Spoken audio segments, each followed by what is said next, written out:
To discuss this further, I'm very pleased to be joined by the economist who I'm sure you all know, Jonathan Portes.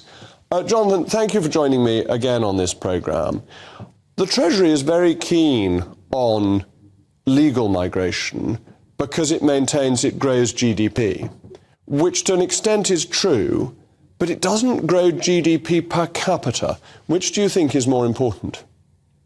Oh, GDP per capita is definitely more important, but you're wrong that it doesn't grow GDP per capita. That's what the research says. But more, and in particular, you're wrong that this is not what the British people voted for. I have here what Vote Leave promised when during the Brexit referendum, and what you ran 2 general elections on and won, which is that you would end free movement and you create a new system that prioritized higher paid, higher skilled workers in order precisely to do what you want, to grow GDP per capita. And that's what you've done. And I remember last time I was on this show, I pointed out to you that Brexit had reduced our trade, reduced our investment, and reduced GDP. All that is true. All economists agree. But well, not all economists agree, actually. That's not true. That's a bold statement. There are plenty of economists who would dispute that. But let's come back to our immigration promise, because, yes, we promised high wages, but actually the level of wages you have to get a visa has been reduced. So it's gone down to pretty moderate wages.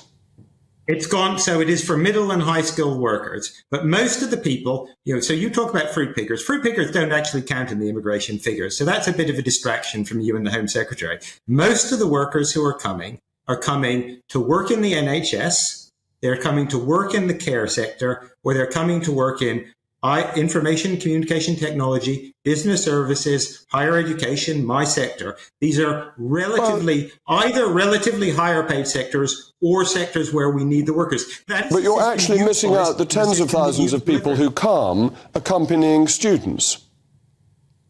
Yes, and people who come accompanying students, first of all, the students have to show that they can support them. They're not on benefits. They don't get any benefits and very little in the way of public services. They spend money while they're here. The students have to show that they can support themselves and their dependents. And moreover, the dependents can also work, which contributes to the economy. So again, you have put in place a system which on the whole is good for the economy, helps grow not just GDP, but per capita GDP. It's actually a Brexit success. It's quite bizarre that this is the one actual genuine economic benefit of Brexit. And you and Mrs. Braverman, despite the fact that you ran on it in your manifestos, you promised to us in the referendum, you've delivered it, and now you seem to be running away from it as fast as possible. Well, because the wage level has been reduced and the numbers seem to be getting out of control, and many of them are not actually contributing economically. A lot of the dependents are not contributing economically to the UK. And we're not building the houses for them. We're failing to build the 300,000 houses a year we need anyway. So where are the immigrants going to live? Well, now let me just pick you up on something, because you made a statement which is clearly false, right? You said the dependents don't contribute to the UK economy. They come here, they have to show they have the means to support themselves. They cannot claim benefits, and they spend money which the students and their dependents have to show before they come they have in their bank accounts to support themselves. So in what sense are you saying they don't contribute economically? I would say, you've put in place a system which works. What's the problem?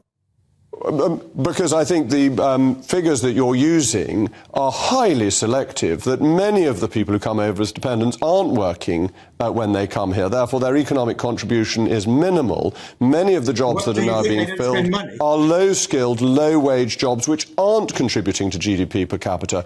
The purpose of the policy in the 2019 manifesto was to have people who would have high wages, not to have people who are on really pretty low wages, which is unfair on our least well-paid in this country because it prices them out of the market.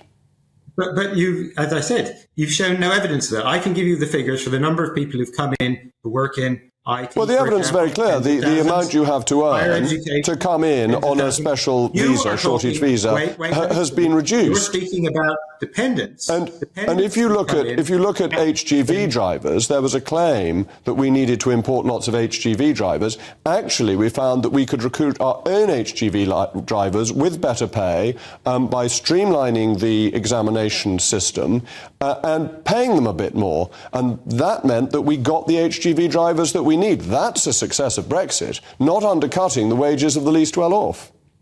But you have, as I said, there's no evidence that student dependents, which you refer to, undercut the wages of the least well off. As I said, no, but they're not contributing economically. They're the ones who aren't working. That's the point. I also dispute you've said they contribute to GDP per capita. Actually, the low-wage ones reduce GDP per capita. Well, wait, the majority of people who come, as I've already said, and it is very clear from the statistics, Jacob, the vast majority of people who come here on work visas are either coming in high-skilled, high-paid jobs, or they're coming to work in the NHS, or they're coming to work in the care sector, where it's true wages are low. And it's true that is something that the government has got wrong. You have not been willing to fund the care sector properly. And as a consequence, we underpay, undertrain, and treat care workers very badly. And we do. But this is the key point, and this will come to the argument tomorrow about fruit pickers, that if you keep on opening up visas to low-paid workers, you will never move to a higher paid, higher skilled economy, and that it's a very short-term bad fix to the problem. I actually broadly agree with you on fruit pickers. As I said, it's a bit of a distraction since they don't count in the rather spurious figures that you cited earlier at all. They're not immigrants. They come here temporarily, so they don't count as immigrants. Well, it depends if they actually go at the end of the period, and that's always an issue as to whether people are able to roll over visas. Jacob, again, this is part of the visa condition, and it's enforced. There's no doubt we have lots of we know that fruit pickers leave at the end of the period. That's not the issue. So you're just distracting when you talk about fruit pickers. Well, I think the question is whether this country is really a fruit-picking economy or whether we need to be more ambitious. But at least we found one point of agreement at the end. Thank you so much for joining me again. I hope to welcome you back again soon.